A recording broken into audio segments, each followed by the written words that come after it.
الحمد لله رب العالمين الصلاة والسلام على رسوله الكريم وعلى آله وصحبه أجمعين وعلى من تبعهم بإحسان إلى يوم الدين أما بعد ونبي سعيد الخدري رضي الله عنه عن النبي صلى الله عليه وسلم قال احتجت الجنة والنار فقالت النار في الجبارون والمتكبرون وقالت الجنة في ضعفاء الناس ومساكينهم فقضى الله بينهما إنك الجنة رحمتي أرحم بك من أشاء وإنك النار عذابي أعذب بك من أشاء ولكليكما علي ملؤها رواه مسلم.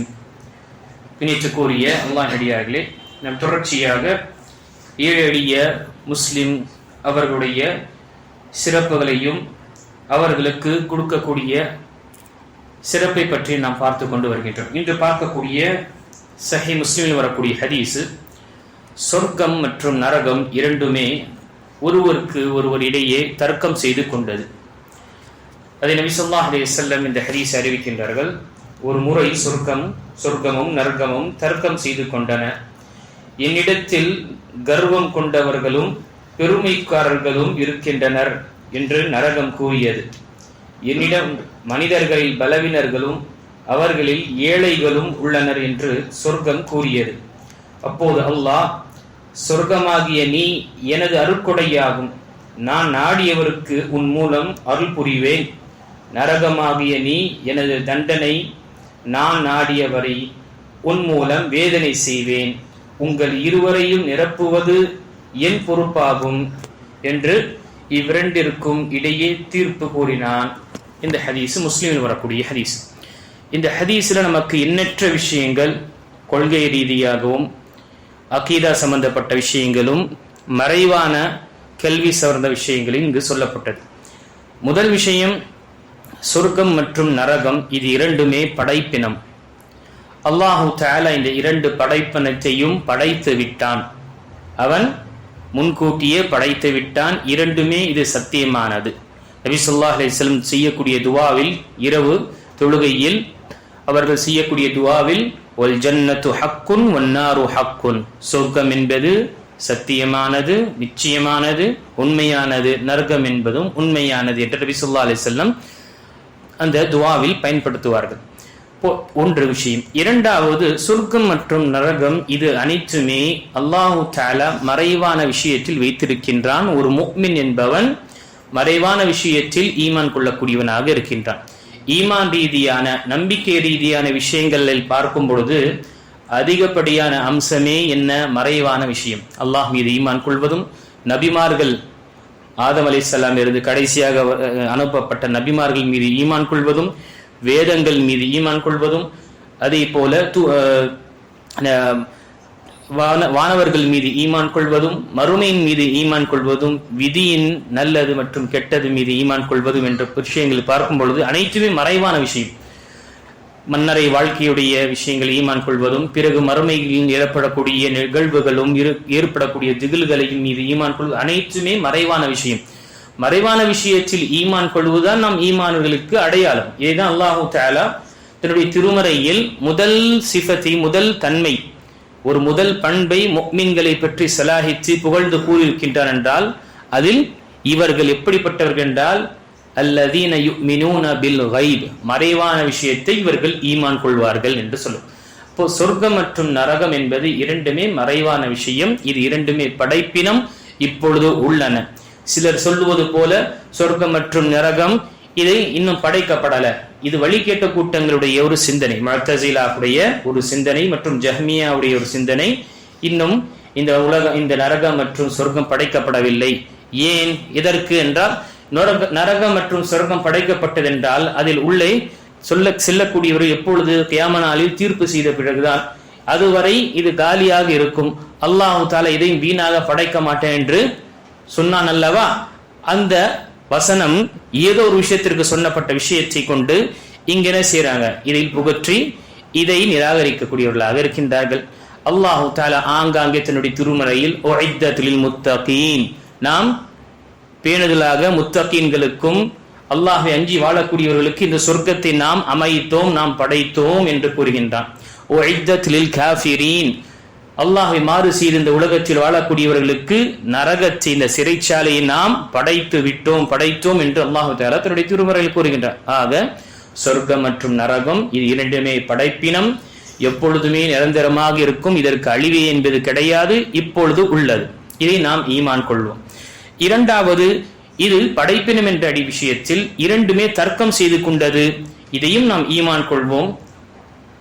படைப்பினம் அல்லாஹு தஆலா படைத்த இந்த படைப்பினம் பேசியது, தர்க்கம் செய்தது என்றது ஈமான் கொள்வோம்.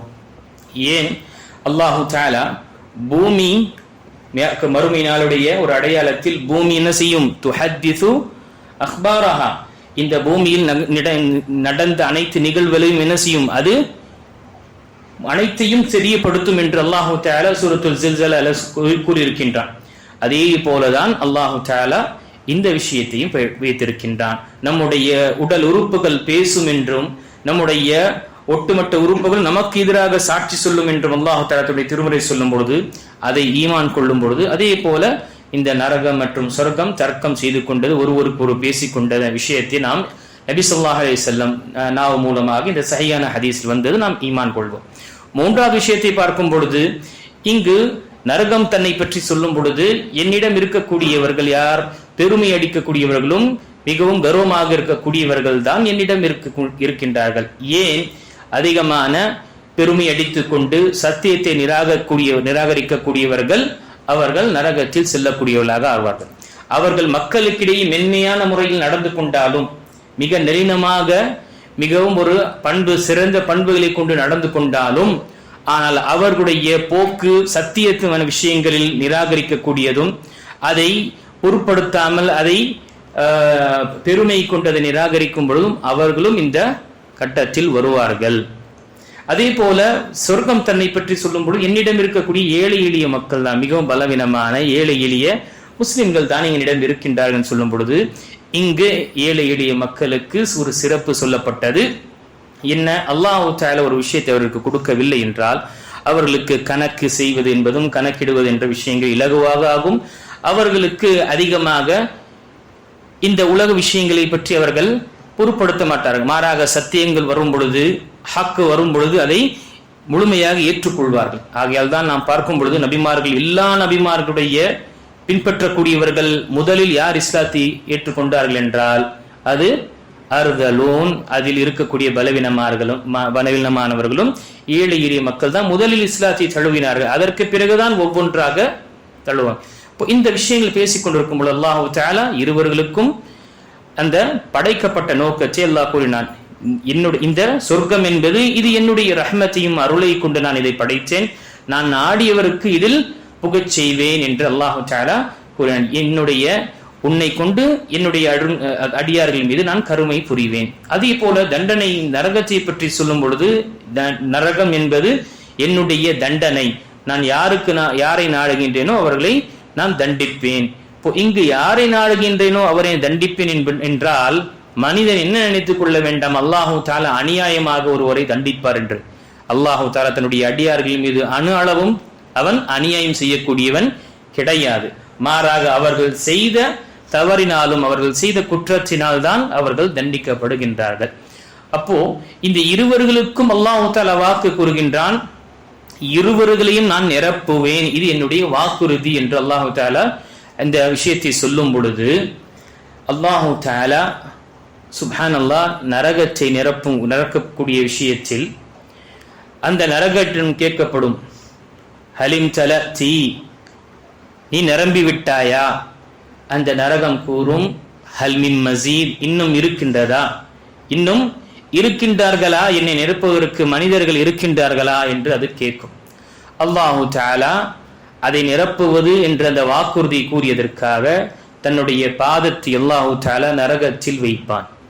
சஹீஹான ஹதீஸில் வரக்கூடிய வார்த்தை, அல்லாஹு தஆலா தன்னுடைய பாதத்தை அந்த நரகத்திற்குள் வைத்த உடனேயே நரகம் ஒன்றோடு ஒன்று அது சுருட்டி கொள்ளும். பிறகு அது கூறும், கத் கத், போதும் போதும் என்று அது கூறும். சஹீஹான ஹதீஸில் இருக்கின்றது. இந்த விஷயங்கள் நாம் ஈமான் கொள்ள வேண்டும். சொர்க்கத்தை நிரப்ப வேண்டும் என்று அவன் வாக்குறுதி கூறினானே, அந்த விஷயத்தில் அல்லாஹு தஆலா மக்கள் இன்னும் அந்த சொர்க்கத்தில் இடம் இருக்கும் பொழுது அல்லாஹு தஆலா ஒரு சமுதாயத்தை படைப்பான். அந்த சமுதாயத்தில் அவன் சொர்க்கத்தில் புகச் செய்வான். இது அல்லாஹுடைய அருளாக இருக்கின்றது. அவன் நரகத்தில் நிற்பதற்காக யாரையும் அநியாயமாக நரகத்தில் அவன் செலுத்த மாட்டான். அதே போல சொர்க்கத்தில் நிரப்புவதற்காக அமலே செய்யாதவர்களை என்ன செய்ய மாட்டான், அவன் அதை செல்ல வைக்க மாட்டான். மாறாக ஒரு தனி சமுதாயத்தை அல்லாஹு தஆலா படைப்பான். அவர்கள் அல்லாஹுடைய அருளை கொண்டு சொர்க்கத்தில் புகுவார்கள். இது அல்லாஹுடைய ரஹ்மத்தும் அவனுடைய அருள் தான். இந்த ஹதீஸ்ல பார்த்த விஷயங்கள் நிறைய கொள்கை ரீதியான விஷயங்களும் அகீதா ரீதியான விஷயங்கள் நாம் பார்த்தோம். அதே போல மறைவான விஷயங்களையும் பார்த்தோம். பிரத்யேகமாக ஏழை எளிய மக்களை பற்றி இங்கு சொல்லப்பட்டது. அதிகமான சொர்க்கத்தில் இருக்கக்கூடியவர்கள் இவர்கள் தான் இருப்பார்கள் என்று நாம் பார்த்தோம். இன்ஷா அல்லாஹ் வரக்கூடிய அமர்கள் மீதமுள்ள ஹதீஸ்களை பார்க்கலாம். அல்லாஹு தஆலா சொல்லக்கூடியவனுக்கும் கேட்கக்கூடிய அனைவர்களுக்கும் அல்லாஹு தஆலா அவனுடைய அருளை கொண்டு நம்மை அனைவர்களையும் சொர்க்கவாசிகளை அல்லாஹ் ஆக்கி அருள்வானாக. மற்றும் அல்லாஹு தஆலா அவனுடைய ரஹ்மத்தையும் அவனுடைய கருணையை கொண்டு நம்மை மன்னித்து நரகவாசியிலிருந்து அல்லாஹ் நம்மை பாதுகாப்பானாக. ஆமீன். வாஹிரு தவானா அல்ஹம்துலில்லாஹி ரப்பில் ஆலமீன்.